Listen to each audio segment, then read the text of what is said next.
are attacking our First Amendment rights, that are attacking our Second Amendment rights. And if you are a Christian and if you are a believer, a lot of these people are labeling us as domestic terrorists. This is a fact. I'm on a House Judiciary Committee, and we had people talking about how they were labeled terrorists just because they were going to their school board meetings. This is what we are fighting for this nation.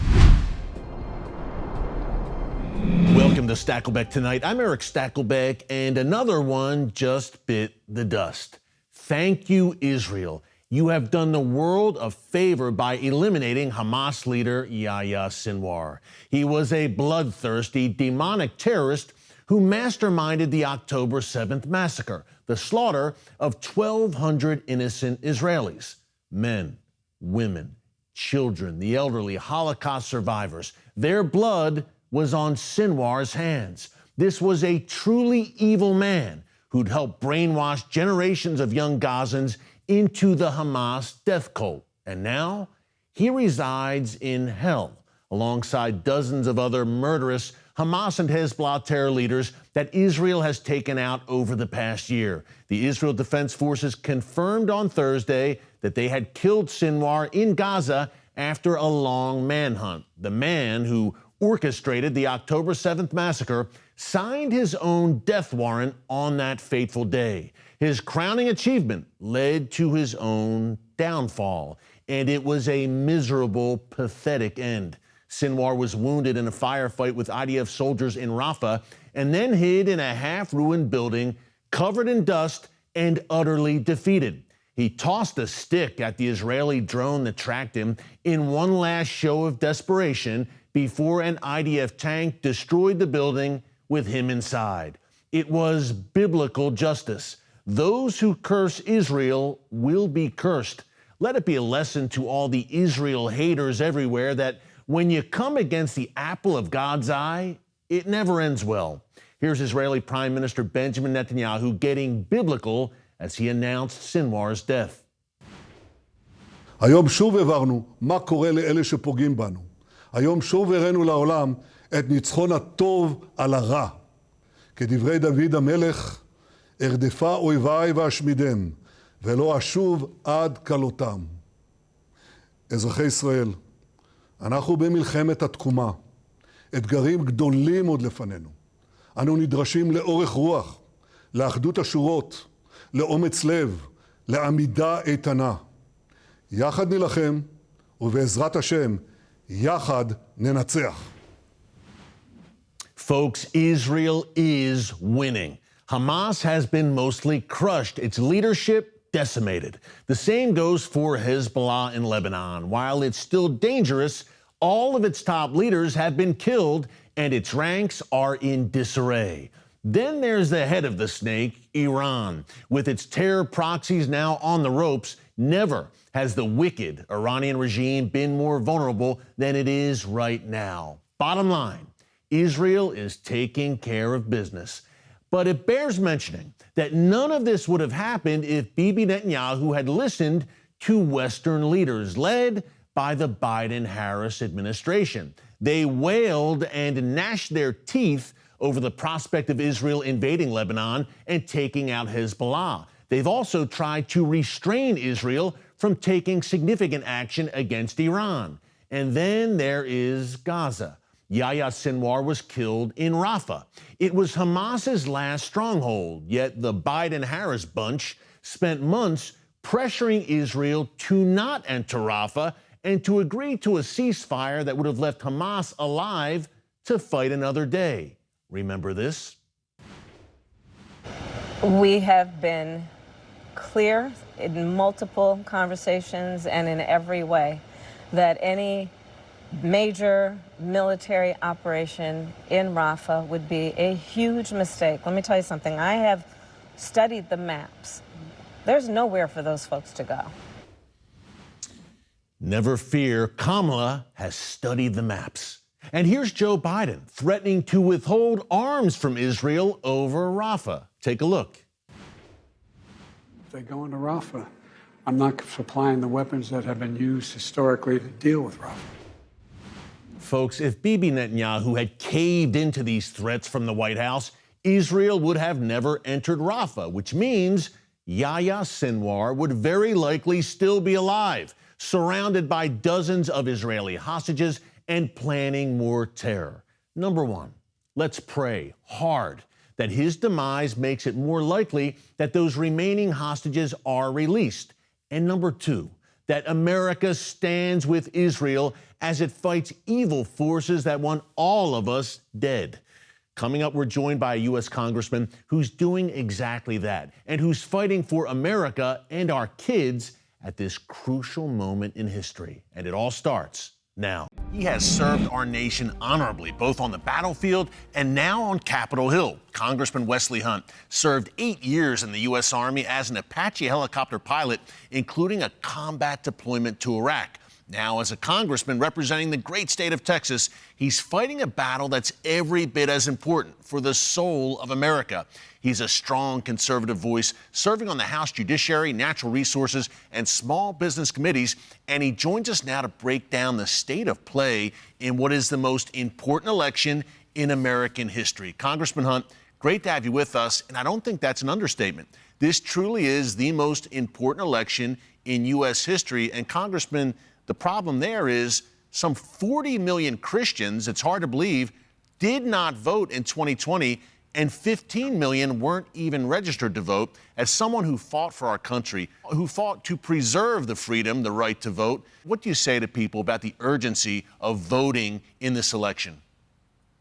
Well, thank you for having me on, first of all. And to answer your question, it's really important for us to get out and vote in droves because we have to win beyond the margin of cheating. And you're right about Christians and gun owners. They really have not come out in droves. And I think it's partly because of the mentality of these people. They just want to be left alone. They want the government out of their lives. In many ways, a protest vote is not even participating in voting. But given the last 4 years, and given what we've seen with our economy, with our southern border, with the fact that people cannot afford to buy groceries, eggs are up, gas is up, everyday lifestyle is up, I think they have a much larger incentive right now to come out and vote in droves so we can stop all this madness. We can no longer stand by idly and allow the left to destroy us and win this next election. You brought this up. It's actually the most important election that we have seen in my lifetime. We are fighting for the very soul of this nation, and 4 more years of Kamala Harris and walls will be a complete disaster for all of us. They are attacking our First Amendment rights. They are attacking our Second Amendment rights. And if you are a Christian and if you are a believer, a lot of these people are labeling us as domestic terrorists. This is a fact. I'm on a House Judiciary Committee, and we had people talking about how they were labeled a terrorist just because they were going to their school board meetings. This is what we are fighting for this nation. And I think the best motivation for us to come out and vote has been the last 4 years, and that's why I think we're going to be in pretty good shape on November the 5th. Yeah, we have this far-left threat from within to our values, to the foundations of the nation. And, Congressman, you've done a lot of work on the threats without. We have a gathering storm, China, Iran, North Korea, Russia. Can you talk about how Donald Trump really kind of stuck to that adage that Ronald Reagan talked about, peace through strength, and why that's so needed right now on the world stage? Strong leadership from America means a safer America. It means a safer world. It means a safer place for our allies. I think one of the strongest things that President Trump did during his administration was move the embassy to Jerusalem. And this is something that was promised for 20 years, and no one got it done but him. When we did that, we sent a message to the entire Middle East that Israel is our ally, and flat out leave them alone. When we were strong, Israel was the strongest that we have seen that country in generations. Iran was broke. There was no terrorists. There were no attacks. We were not on the verge of World War III. And that's because of that adage, peace through strength. President Trump is a strong man, and other strong leaders like Xi Jinping and Vladimir Putin respect that. They are tyrannical leaders, but they respect a strong American leader. And the second we left a vacuum with the leadership of Joe Biden, this is what we get. I hope the world and I hope Americans are paying attention. We have got to have a strong man back so America can be respected on the global scale again, so we can end all of these ridiculous wars. Yeah, about a minute before the break, Congressman, then we will bring you right back. Our southern border, talk about security or lack thereof. How big of an issue is the border in 2024 and going forward? This seems to be developing into an existential threat for our country in many ways. Almost 20 million people have entered our country illegally that we know of. And that's probably the number one issue to the American people is what's happened to our southern border. And they can't act like they didn't do this because on day one, with the stroke of a pen, Joe Biden killed every single meaningful executive order that President Trump signed into law to keep Americans safe. And I want to tell you this, keeping Americans safe is the most important job of the federal government. We have seen a derelict of duty at the top of the ticket. And so that issue alone, in my opinion, is going to be one of the driving forces that's going to fare very well for us in November. So one issue, Congressman, in this election is this insanity, the gender madness being pushed by the left, in particular, boys playing girls' sports and even sharing locker rooms with girls. You have two daughters. I have two daughters. Why have you taken such a strong stance on this issue? This is personal, I think, Congressman, for fathers, for grandfathers in this nation. We have to protect our children. We have to protect our little girls. My daughters, Olivia and Victoria, will not change and they will not compete against men. When they do their job and they work hard in their craft and they work hard in their sport, what we are going to do is ensure that they compete against other biological women. I am unapologetic about this. I cannot believe we're having this conversation. It is our moral imperative to protect our little girls. And when I look at them every single day, I know what my job is to do. We need strong masculine men back in our society to protect our women, to protect our wives, and to protect our children. You understand that more than anyone else. And I love the fact that I'm talking to a man that has two daughters because we get it. I'll do anything for my little girls, but what they will not do is compete against men. This is a culture war that we will win because it's common sense. Congressman, you said it, and common sense in times where common sense is not so common, and you said it, it's hard to believe that we're even having this conversation. How did we get here? I know it's been a long, slippery slope, but what can conservatives, can Christians in particular do? Vote, of course, no doubt, on November 5th. But what else can we do? We see people on school boards, obviously, getting more involved. Is that a key here, to get more involved in our communities to help turn this thing around? We can no longer remain silent, and we can no longer be apologetic for our Christian values and what we believe and what we stand for. We can be respectful of those that don't agree with us, and we are. We tend to be respectful of people that don't agree with us. They just aren't really that respectful to us. And my question to a lot of my colleagues on the left is this: do you have daughters? Do you have children? Do you really want to see this happening? And the answer is no. But what's happened is an erosion of our values, an erosion of common sense, and now we are talking more about gender reassignment surgery being paid for by the taxpayer, men playing against women in women's sports. All this kind of stuff is demonic at the end of the day, and I'm calling it out for exactly what it is. Christians have got to stand up, vote, and stop being silent. Yeah, we appreciate you cutting through the clutter and telling it like it is. We've become too tolerant of the intolerant. Hey, you've lived a life of service. We talk about getting involved in the community. You've served honorably in the military, graduate of West Point, now serving in Congress. What drives you? I know you've got that beautiful family, but what drives you? Why is this country worth fighting for? You know, my dad's a retired colonel. I'm a West Point graduate. My brother and my sister, all three of us, are West Point graduates. There's 60 years worth of military service just in my immediate family. And my driving force is continuing to preserve this country, not just for my children, but for my grandchildren and my great-great-grandchildren.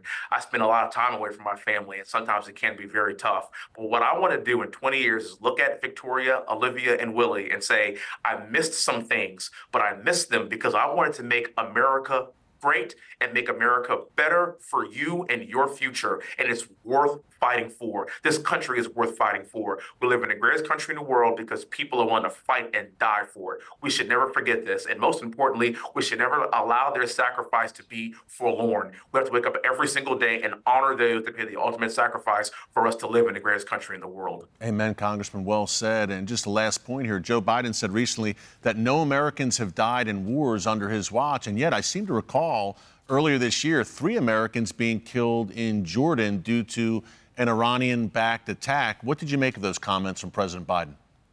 But not just those 3 brave soldiers that lost their lives, but also the 13 soldiers that lost their lives in Afghanistan. This is what happens when you have poor leadership. This is what happens when you have feckless leadership from people that aren't willing to defend our values and defend our allies. It goes back to the adage of peace through strength. We aren't seeing that anymore, and President Trump will certainly bring that back on November the 5th.